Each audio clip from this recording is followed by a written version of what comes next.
CBS News political director and Face the Nation moderator John Dickerson is in Washington. John, good morning. Good morning, Charlie.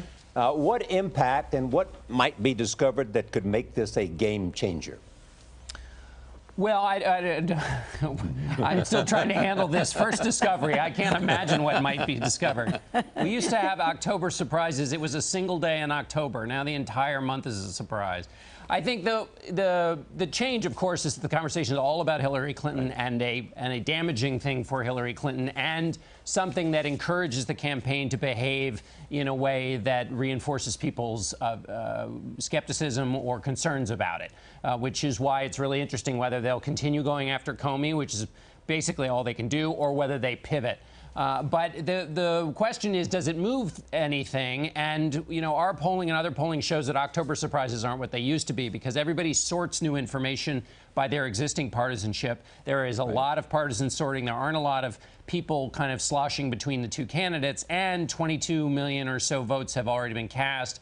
The activity on Saturday suggested the early turnout among Democrats, you might expect a little dampening after this news coming, hadn't happened. So we'll have to see how it sort of plays out in the last couple of days. But the real thing to watch is those Republicans who were skeptical about Trump that they've been worried about on the Republican side. Does it change any of those minds? And that's what I'm looking for. Did Mr. Comey have any other options here, John? If he had waited till after the election to reveal this, he could have faced other accusations. Was there another way to handle this?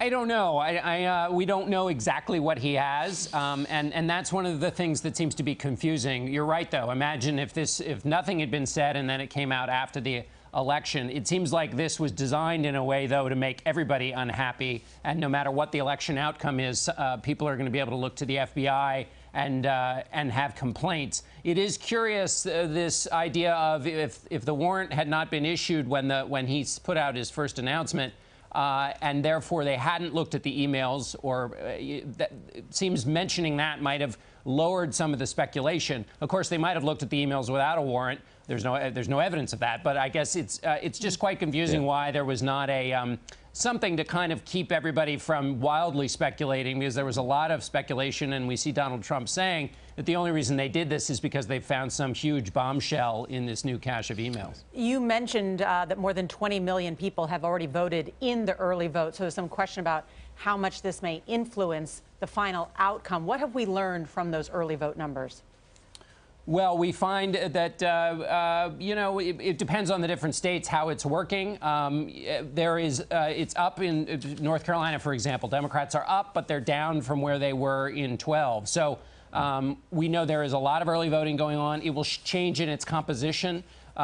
So we don't really have a strong signal from early voting, although the Democrats say that they're up in the early voting compared to Republicans. But down from 12, and they lost in 12.